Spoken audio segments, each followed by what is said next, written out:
Hello and welcome to the 21CW podcast. I'm 21CW who joining me today is current tournament admin Kaiser. Kaiser, welcome. Thank you. How are you?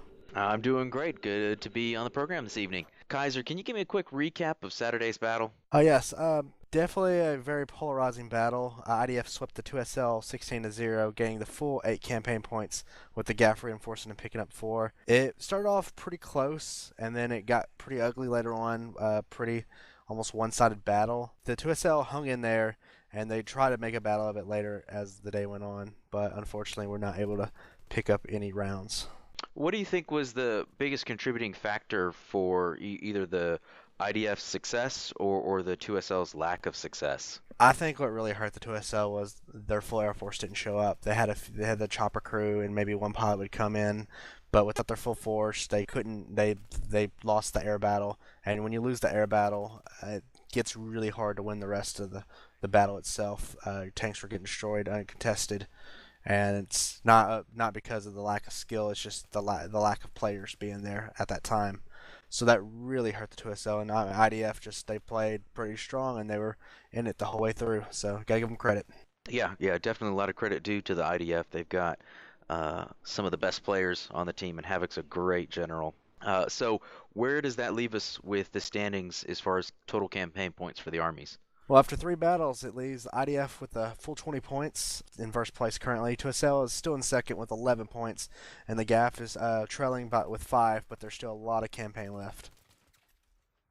Yeah, the campaign is definitely far from over, and with, of course, Alborz Mountain and Noshar Canals coming up this weekend, that leaves the gates wide open for the two teams playing, which are, of course, the GAF and the IDF. Any special rules to consider for the CRAM on Noshar Canals? As of this moment, no, but chances are, with the way it works and only the U.S. side having the CRAM, we will take that into consideration. And Thursday we'll have confirmation about whether it's banned or not. Will be guessing it is banned though, for balance sake. Yeah, that of course with 3D spotting off, it's a little bit different. But when you talk about 3D spotting on, that CRAM from the U.S. carrier can shoot really all the way into the Russian main, which is obviously presents a huge balance issue if it's used properly or used with some of the skilled AA guys that we have in the tournament.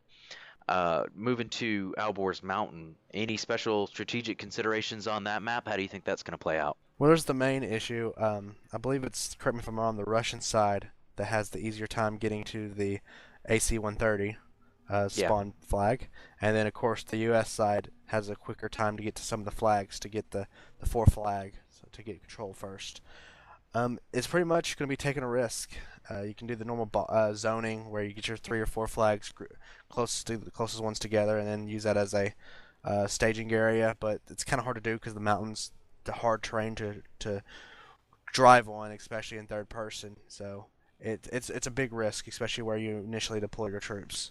I probably would go for the AC-130 and try to use that as a staging platform. Yeah, the AC-130 is definitely an interesting asset for both teams to have. I know as a chopper pilot, when that AC-130 is up, it's something, you really got to be out of its cone of fire and make sure that it's on the other side because it's so easy to get hit with one of those heavy rounds or even the lighter rounds. And the lighter rounds from the Bofors cannon will can tip the chopper while you're flying along, and even though maybe the damage isn't going to be enough to kill you, if it hits the tail or one of the other areas, it's enough to drive that chopper into the ground. And with all those trees up, that's pretty easy to crash into those trees.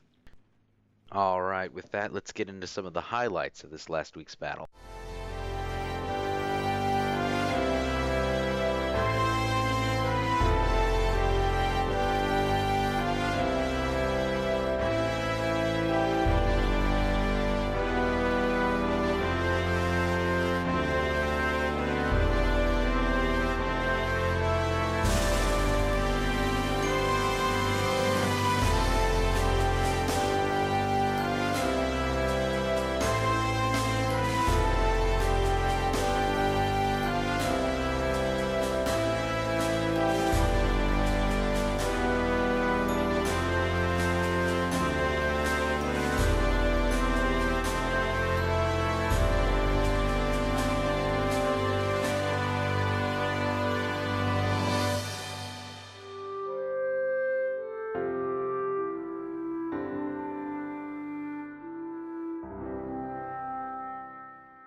Oh, those poor souls, including me, unfortunately.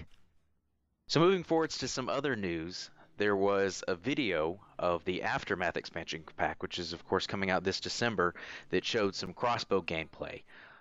Anything else that we can take away, or what kinds of things can we take away from that video? It's an interesting video because crossbow. We've wondered. I know we kind of mocked it at first, but at the same time, it's kind of interesting weapon. It's a silent but deadly weapon in retrospect, considering compared to guns and any type of explosives. But from what they've shown, it has four different darts or bolts, whatever you want to call them. Regular, explosive, sensor, which are pretty much like throwable tugs, and accuracy, which is gives a sniper type of shot with it. It lets other classes pretty much go out their typical zone of expertise. I mean, imagine a sniper who with that has explosive bolt can do damage to aircraft, to light vehicles, and maybe a little bit of damage to tanks and blowing up walls. It's pretty interesting. And given a support kit like an accuracy arrow, which gives you a long distance attack that's pinpoint accurate, it's definitely something that could be used in the battlefield. Yeah, it'll be interesting to see whether or not the crossbow is a one-hit kill. Of course, in all the videos, they're going to highlight the kill shots. They're not going to highlight the ones where you injure him and he gets away. So True. it's still difficult to tell whether it's a one-hit kill. Obviously, I'm thinking a C4 hit to the chest is going to be a kill, but you can tell the Or a C4 bolt of to the all of them. head. Yeah, yeah. The C4 of all of them, you can tell has a range issue. It really seems to have like a bullet drop to it in a way that the others don't. I'm personally curious as far as the mechanics go on whether they've actually have a physical dart or something like that that actually comes out of the gun, or whether they've just tweaked with the mechanics, because even any of the regular machine guns, they have, of course, a bullet velocity and a maximum distance, and I wonder if they haven't just sort of gone with one of those invisible projectiles like the bullets, but tweaked it so heavily that it's got a just incredibly drastic type of reduction in what would be the muzzle velocity, and of course then the overall range. There were a couple other things that we saw in the video. Can you elaborate a little bit on some of the maps or some of the new camouflages that we saw? Well, we saw two different types of maps. One had a little bird, a tank, and a BMP. One seemed like a very widened Call of Duty map with only two Jeeps, or what is most likely called a Phoenix, which I think is going to be a type of technical or civil vehicle that has been militarized. Yeah, they teased those. I know you see some of the Jeeps bounding around in one of the earlier videos, and yeah, I know where you're coming from in the sort of kill feed there in the top right. There's just something that's labeled as Phoenix. Could be a new undisclosed weapon at this point, but it could be one of those type technical vehicles as well. Um, Something I'm interested to see. They show, or they tease anyway, some guys wearing sunglasses, and I'm not sure where they're going to go with that. Whether that's just another skin or another type of camouflage, more or less, for the people, or whether there'll be actually something to get rid of that ungodly glare. That I would definitely like functionality, definitely. But we'll see. You never know. We still got I believe, a month to 2 months before the expansion hits. Yeah, slated for December. Probably going to be another one of those mid to early December type releases, similar to what we saw with Armored Kill. Before we wrap up, I want to offer a point of view to the community. We have a lot of great thinkers in the community, and I've seen a lot of great ideas on how to add fun to the tournament or increase membership. But the one thing we seem to be missing is people to act on these ideas. The admins will empower you to put your idea into motion, but it's up to us as individuals in the community to step up and do it. This podcast, for example, wasn't a directive from the admin staff or anything like that. It's something I thought would be a fun way to cover this tournament outside of the campaign storylines that we used to do. And I took ownership of it, and I just did it.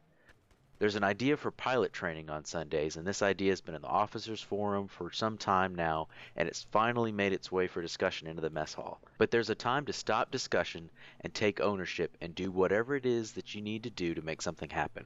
So with that said, Dark Knight, I'm volunteering you and me to lead that training.